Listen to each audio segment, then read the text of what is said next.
Here is a brand new Ed Puit custom cue made with some extremely exotic wood in the handle section and very good wood in the forearm and the butt sleeve. You will not see these come up very often. Ed has somewhere around a 7 to 8 year wait list. And people that are waiting for these cues, when they get them, they're practically ready to do a backflip because it is well worth the wait. This is an absolute must for a collector. I just got back from the International Cue Collector Show, and one thing that I'd like to point out that seems simplistic, even above and beyond me pointing out the wood and the ring work and everything, but I was talking to some of the cue makers, and a lot of guys that are really good craftsmen, or they have the correct machinery or the ability, they try to make the shafts to be the same weight. Now there's different cue makers out there. You might get one 3.5, one 4.0, and so on and so forth, and that's acceptable. When you're dealing with a cue maker like Ed Puit, one of the reasons why people pay the money that they do for his cues is because his work is what we like to call surgical quality.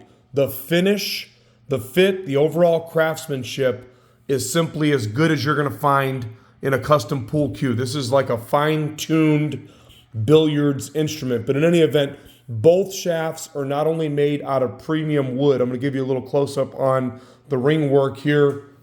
Ed is known for only using AAA plus quality woods in his cues.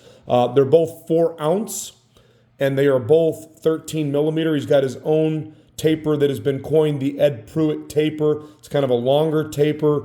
I love it, love it, love it. And everybody that gets a hold of one of his cues that I've interacted with has felt the same way. Now, without any further ado, that wood in this segmented handle is some of the most exotic and expensive woods that are available, or not so available, I should say, right now in the custom pool industry. And I'm sure in any type of industry that utilizes the Honduran Rosewood Burl. Now, keep in mind when you're looking at a pool cue, oftentimes people that use or that make guitars or fancy furniture or some other types of things that involve master woodworking or expensive or collectible grade items, they will also use the same woods that you see in a pool cue. Now, one of the things that a musical instrument and a pool cue have in common is that the master cue makers,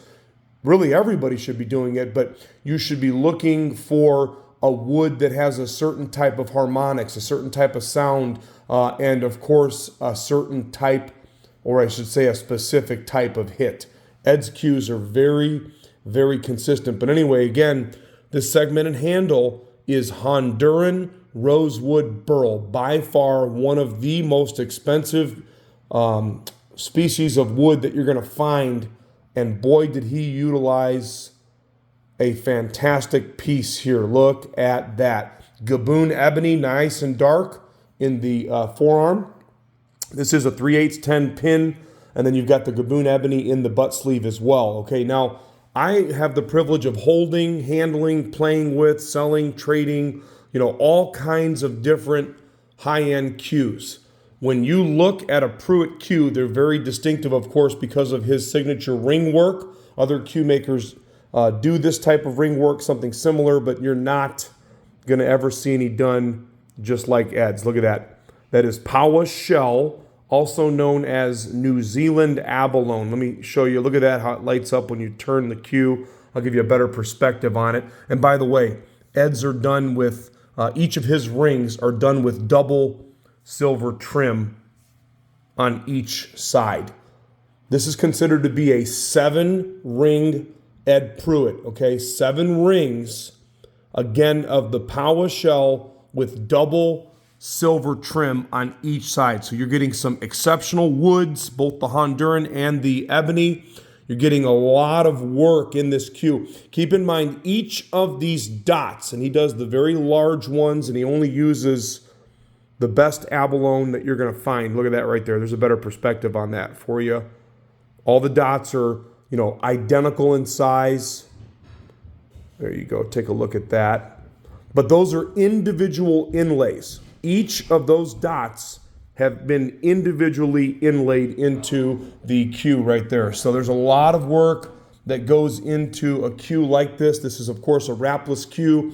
It is a standard size 58-inch cue. The other thing is this, exactly 15 ounces on the butt, exactly 4 ounces on the shafts, 3/8 10 pin, and then it also has, of course, his signature Ed Puit joint cap with the EP on the top right there. Again, 7 to 8 year wait. We are very fortunate to have this in stock. I've got another one in tulip wood and ebony that is not listed yet. If you would like to buy this cue, I suggest that you reach out as soon as possible. Whenever our orders come up, and we've been waiting for a long time, we're fortunate enough to get them in stock. When they're gone, they are gone.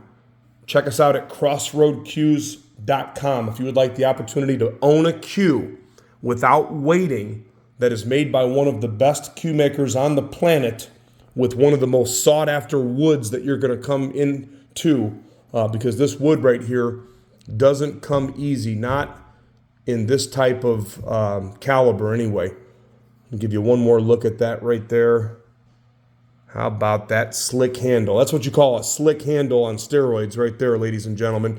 We always refer to the wrapless cues as slick handles. This one's not only made with some of the most exotic and sought after wood that you're going to find, but it's got his ring work and the silver and abalone all the way through. If you need financing, check out the financing options on our website, crossroadcues.com. You can reach out through the contact form or you can call or text the number on our advertisement. Ed Puit at crossroadcues.com.